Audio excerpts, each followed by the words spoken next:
Hello guys, today we will discuss about taxation when income from business activities are earned. So today's session is going to give you some very basic points about how income from business is taxed in Pakistan.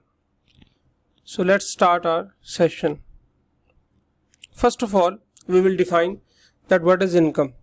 Income Tax Ordinance 2001 Section 2 Clause 10 defines that business includes any trade, commerce, manufacture, profession, vocation or adventure or concern in the nature of trade, commerce, manufacture, profession or vocation, but does not include employment.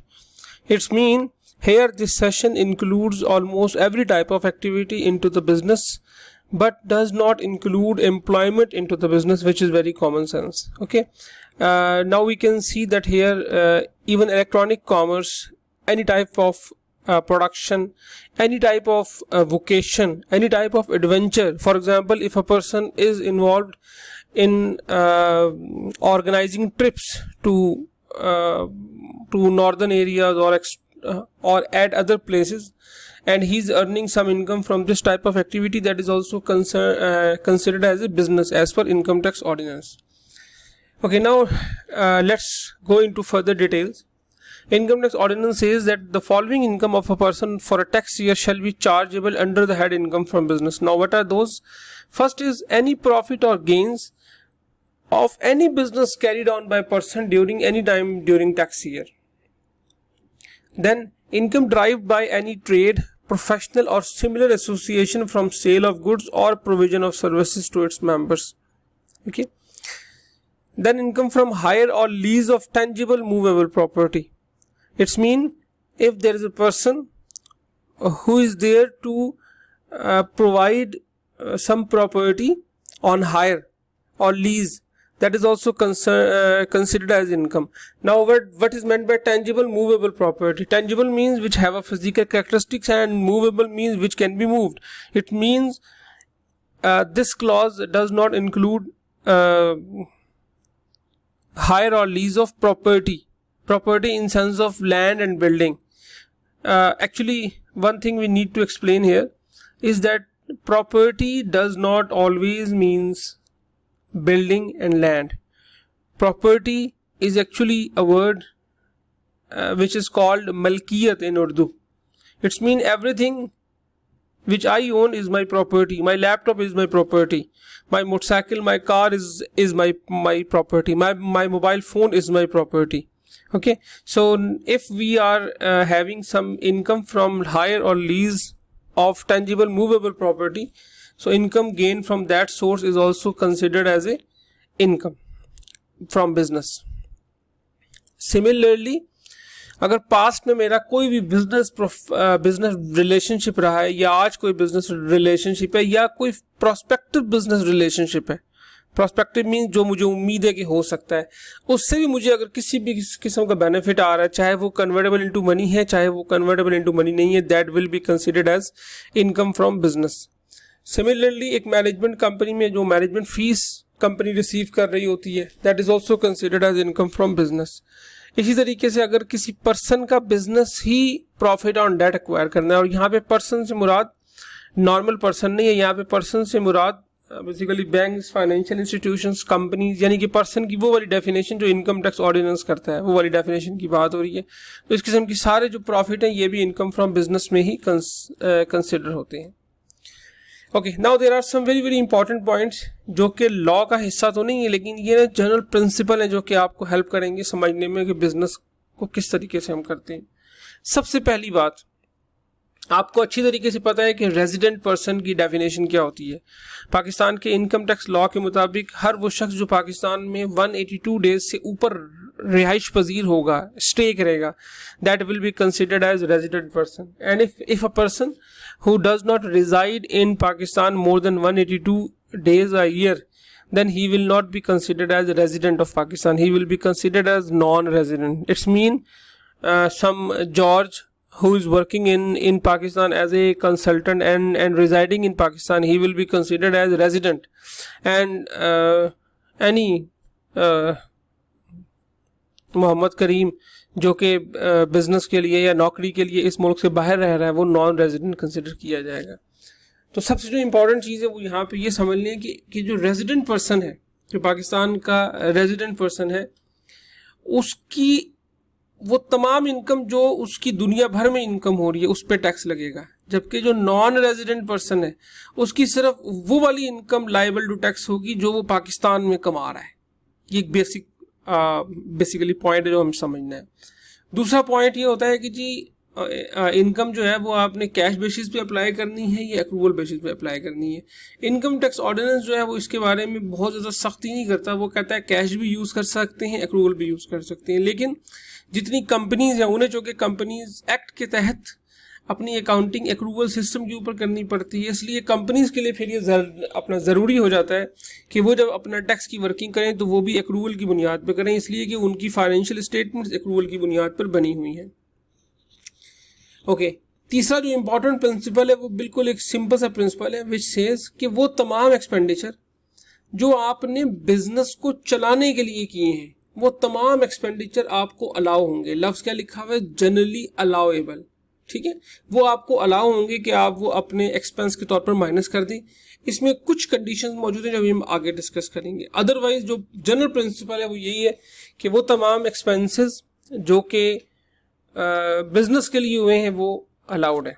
Okay, एक और बहुत important principle वो ये है कि ये जो profit जो हम चार्ज करते हैं, जिस पे टैक्स लगाते हैं, the profit which are taxed under section 18 are real profits and not for notional profits. ठीक है, ये रियल प्रॉफिट की बात हो रही है, नोशनल प्रॉफिट की बात नहीं हो रही। नोशनल प्रॉफिट से मुराद होती है वो वाला प्रॉफिट जो हम अकाउंटिंग पर्पसेस या बाकी चीज़ों के लिए रिकॉर्ड करते हैं, जो असल प्रॉफिट नहीं होता। मिसाल के तौर पर आपने अकाउंटिंग में देखा होगा कि फिक्स एसेट्स को रिवैल्यू किया तो गेन अराइज हो गया, या फिक्स एसेट्स की इम्पेयरमेंट से गेन अराइज हो गया या लॉस अराइज हो गया। इसी तरीके से आपके पास कोई फॉरेन करेंसी पड़ी थी, उसमें अनरियलाइज गेन या लॉस हो गया है।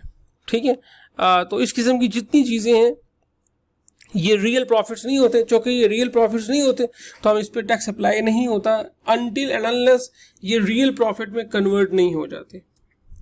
ओके, उसके बाद profit can only arise from trading activities. It's mean किसी भी किस्म का जो कैपिटल रिसीट्स हैं वो टैक्सेबल नहीं है। ठीक है, कैपिटल रिसीट से मुराद है कि वो वाली अमाउंट जो कि आपके पास कैपिटल सोर्स से आ रही है, जो कि सेल्स वगैरह के थ्रू ट्रांसफ़र नहीं हो रही। इसी तरीके से वो तमाम प्रॉफिट एंड गेन्स जो कि at any time during tax year आपको चार्ज हुए हों, किसी भी किस्म का प्रॉफिट या गेन आपने जो कि टैक्स ईयर के दौरान अर्न किया है वो टैक्सेबल है। लेकिन कुछ केसेस में ऐसी सिचुएशन है जो कि कुछ ऐसे गेन या लॉस जो आपने उस साल में अर्न नहीं किए होते, उसके बावजूद वो टैक्सेबल हो जाते हैं। मिसाल के तौर पर 2 साल पहले आपका कोई बैड डेट था जो आपने राइट ऑफ कर दिया था, अब इस साल एकदम से वो बंदा वापस आ गया है आपके पास और वो बंदा अपने पैसे देने को तैयार है। वो वाले पैसे जो आप असल में राइट ऑफ कर चुके थे, अब चूंकि वो आपको पैसे दे रहा है, नाउ उसके प्रॉफिट गेन का ताल्लुक इस साल से नहीं है, मगर चूंकि वो आपको दे रहा है इसलिए now it will be taxable subject to certain condition. इसको हम देख लेते हैं वो क्या क्या चीज़ें हैं। जिस तरह मैंने आपसे कहा कि सबसे पहले रिकवरी इन कैश और kind against a deduction loss allowed previously against business income. कोई भी ऐसा बिजनेस इनकम जो आपने पहले उसका लॉस वगैरह रिकग्नाइज किया हो, अब अगर उसकी रिकवरी हो गई हो तो वो फिर उस पर टैक्स अप्लाई होगा। इसी तरीके से डेप्रिशिएबल एसेट्स के ऊपर आपने सेल किए और कोई गेन हो गया, आपने ये पढ़ा अकाउंटिंग में गेन और लॉस। इसी तरीके से अगर बैड डेट की कोई रिकवरी हो गई है प्रीसीडिंग ईयर से, वो भी टैक्सेबल होगी।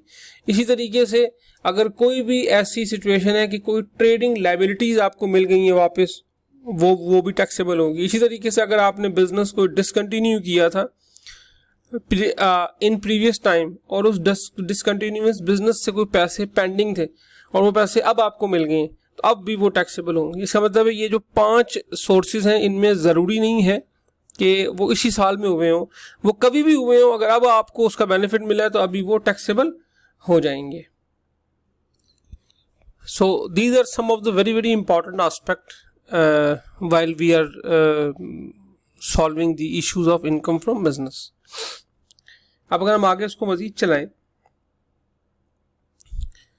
so these are the tax rates for non-salaried person. यहाँ पे आप एक और बात समझ लें कि नॉर्मल जितने बिजनेसेस होते हैं हम उसको टैक्स की नज़र में नॉन सैलरीड पर्सन कहते हैं. पर्सन की जो डेफिनेशन है वो टैक्स में सिर्फ एक शख्स की नहीं है, बल्कि पर्सन की डेफिनेशन में एक कंपनी भी शामिल है, एक बिजनेस भी शामिल है, ठीक है, इवन प्रोविंशियल गवर्नमेंट वगैरह भी उसके अंदर आ जाती हैं. तो नॉन सैलरीड पर्सन वो लोग जो कि बिजनेस से पैसा कमाते हैं, उनके ये टैक्स रेट हैं जो कि टैक्स ईयर 2019 में थे. उसके बाद इन टैक्स ईयर को रिवाइज किया गया, रैशनलाइज किया गया. So these are the tax year in 2020. तो अब हमारा फिलहाल फोकस जो है वो सिर्फ टैक्स ईयर 2020 के ऊपर होगा, इसलिए कि ज़्यादा इन्हीं टैक्स ईयर ने आगे चलना है.